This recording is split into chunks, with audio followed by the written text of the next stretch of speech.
The feds know that P. Diddy is the last guy remaining to take down to get justice for Tupac.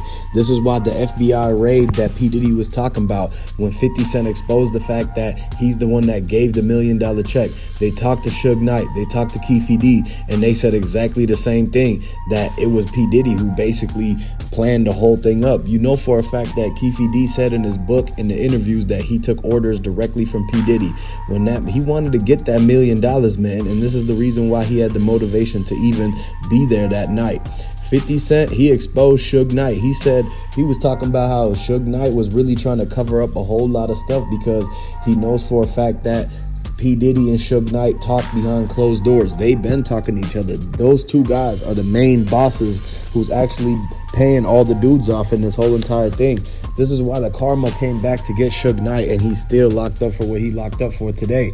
Snoop Dogg, on the other hand, literally had a beef with Tupac the day before Tupac got hit up. Keefe knows Snoop Dogg. Is there any way that they could have talked to each other and tried to get Tupac out the way because of the beef that was going on? Because one thing that people got to understand is that Snoop Dogg and Keefe, they both from California. They both do the LA politics and everything like that. So if Snoop Dogg had a problem with Tupac, it makes sense to how he could have went to Keefe to try to tell him to get him out the way and maybe even plotted something with P. Diddy. And everything that's alleged and that's entertainment purposes, everything is coming to light because what's done in the dark is finally going to get revealed. That P. Diddy, everything he was hating on Tupac for, it wasn't no real reason to actually get him knocked off like that, man. And this whole entire thing, P. Diddy was never a street guy, so you know he's going to get caught red-handed. He only knew to send a hit, but he didn't know how to get away with it. After all these years that people could still find a way to connect him to it, and then the guy that he chose to do the thing even told on him. He told on him in multiple occasions in the interview room to get that proffer agreement, to get that plea deal. He did it in his book. He told it to Vlad. He told it to all the Art of the Dialogue, everybody. When the investigators came back around and they had Keefe verify the information that he gave out in his interviews and in his interrogations, he confirmed that P. Diddy was the guy that he was talking about. They went back to Keefe and raided him to get the info out of him. They wanted to know. They wanted the grand jury to hear it from Keefe himself, snitching on P. Diddy and saying that he's the one that was responsible for taking out Tupac. If y'all rocking with Tupac, I want y'all to put the 222s in the comment section because we got to get justice for Tupac. It's been way too long.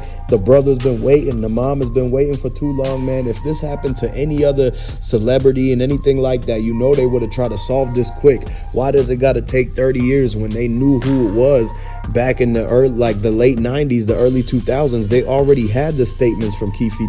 They've been watching all the dudes, but you know how the feds go. The feds are gonna sit back and let you do all that stuff so they could build up a whole entire case on you. And that's exactly what they did to Keefe. They let Keefe run around in the streets knowing that he was ultimately gonna get taken down for being a part of the Tupac thing. He's the guy that said he passed the strap back to Orlando. He was in the car. He paid for the rental car. He was there at that timestamp.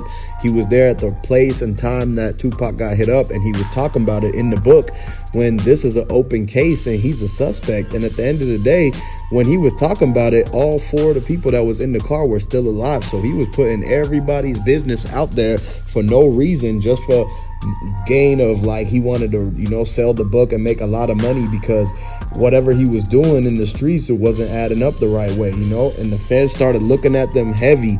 They knew what Operation Keefe was doing. This is why they had a whole chess move to make, because they said that if we can get Keefe wrapped up for this other thing he's doing, it's gonna get him to spill the beans and tell about the whole entire Tupac scene. What happened, who did it, who's the one that set it up, who was the person that planned it, and why did they send these guys to go do it? Is there a connection leading back to Snoop Dogg? This is what everybody wants to know, because at the end of the day, people are starting to see everything for what it is, man. They seen that Snoop Dogg, he might have been jealous of Tupac. There was a lot of envy, jealousy, and greed going on behind the whole entire situation, because it was at that time where the hip-hop scene was making a lot of money, and also the people from LA, the people from the streets, they was getting a lot of attention and popularity. People wanted to be famous. People didn't want to be known as the second place guy. They wanted to stay on top. P. Diddy wanted to stay on top. Snoop Dogg wanted to stay on top as being like, you know, the most popular guy and everything. And so they did whatever they had to do to make sure that they took care of their own thing, man. And this is the thing of the downfall of the whole community. Everybody be way too selfish, thinking for themselves, doing things the way they want to do it, instead of coming together and actually doing it for the and rebuilding the whole entire thing. When you see how it all unfolded, man, a lot of people, they was just in it for themselves, man. The way that Suge Knight was moving, the way that Snoop Dogg was moving, you seen how it was. Snoop Dogg, he was basically the main guy on death row before Tupac came across that whole thing and he got signed. Once Tupac his music started becoming popular, everybody started listening to him. He was actually, his songs was completely different. He was pushing a whole different type of piece and everything like that. People started to gravitate and actually revolve around Tupac and his songs and his music and everything. And even though all of the positives from that came around, it's going to be the balance of the people who was mad, who was jealous of him, who was envy. They thought he was passing them up and everything. This is what a lot of people said that might have drove Snoop Dogg to the point to actually say something to Suge Knight about Tupac. And if he said something to Suge Knight and P. Diddy was already talking, P. Diddy was the main guy who was talking about how he wanted to get people out the way because the East Coast, West Coast beef was targeting him. He was the guy who was the head of the East Coast at that time. He was doing all that talking. He was in the music videos, dancing, being the executive producer, all up in the videos, like dancing, taking the camera time, trying to flex on everybody and all of that. And so at the end of the day, the dudes who was running around in the streets pulling up to New York, they was looking for P. Diddy. They was looking to have him keep that same energy when they ran up. And so when Diddy started having all these altercations in his hoods, in the streets of New York, anywhere that he went, because Diddy was a public figure, they know where he's going at all times. He's booking places here and there. He's making appearances at these clubs. People start showing up and they pressed P. Diddy a lot of times. They were making P. Diddy check in. They were doing a lot of things. And so P. Diddy was like, man, you know what? He stopped doing all the dissing and he let a lot of these rappers that he had underneath him, he was making them inherit the beef and everything like that, man. And so what P. Diddy did was he started the whole thing and basically hid behind his artists and let his artists get taken out and all that, because he knew that at the end of the day, they were the ones who was actually the front of the whole entire operation. So he took down the artists because he knew that they were the ones who was going to keep pushing the East Coast, West Coast. He seen the fact that Biggie was going to LA and that Tupac was coming to New York. At some point, they all going to bump into each other. So he said, you know what? If for P. Diddy to survive, he said if Biggie gotta get out the way or Pac gotta get out the way, then that's what it's gonna have to be, man. The grand jury and the DA and everybody that was investigating this whole thing, they talked to the people who were around P. Diddy at that time. They talked to his whole entire staff, security and everything. And the one guy who was saying something the whole entire time was P. Diddy's security guard, Gene Deal. He's the guy that told Greg Caden everything about the secret conversations that he heard when he was basically sitting in the same room as P. Diddy, and P. Diddy was yelling to the phone about the East Coast, West Coast beef, about Tupac and about P. Diddy and Biggie and everything like that. P. Diddy's security team, they heard it all. They seen everything coming. This is why they were the ones who was basically the most on point, because they knew at some point P. Diddy was going to try to do something to those other rappers, and then that somebody could have did something to P. Diddy. So they all had to move securely. But after all that, nothing ever ended up happening to P. Diddy. But everybody that P. Diddy had a problem with, they all fell out.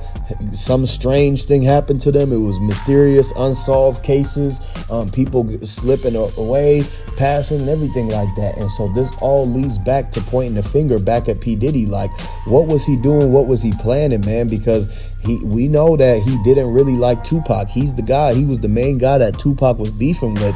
And this is what led them to do what they did, man. When he put that money up, he left a paper trail. A lot of the people he thought that wasn't going to say something ended up saying a whole lot. And this is why 27 years later, 30 years later, they're coming back to get them, man. They're going to put Suge Knight on the stand.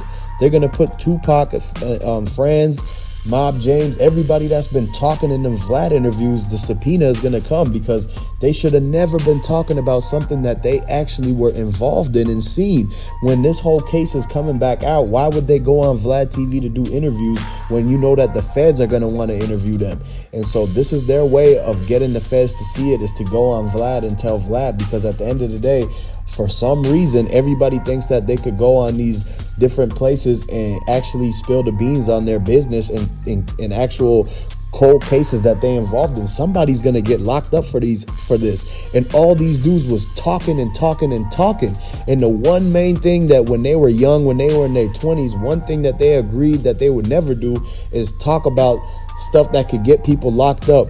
But then now they're in their 50s and 60s, and that's all they want to do is talk about things that are going to get people actually that's around them, that they seen these things. They're witnesses to some of these things that they talking about, but they never wanted to talk about it when it was time to get justice for Tupac.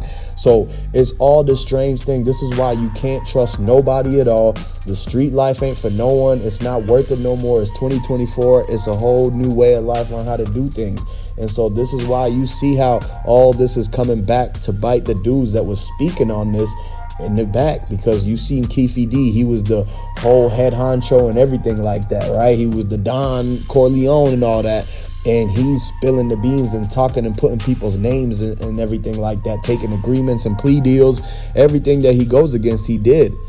So what made him change all of that? Did he see the time that he would get? Did he see the life sentences, the no possibility of parole? That he decided to change his whole mind about his loyalty to the streets and everything like that and what he represented? Because at the end of the day, the freedom is worth way more than that. So don't try to get yourself caught up in something that you actually were there for.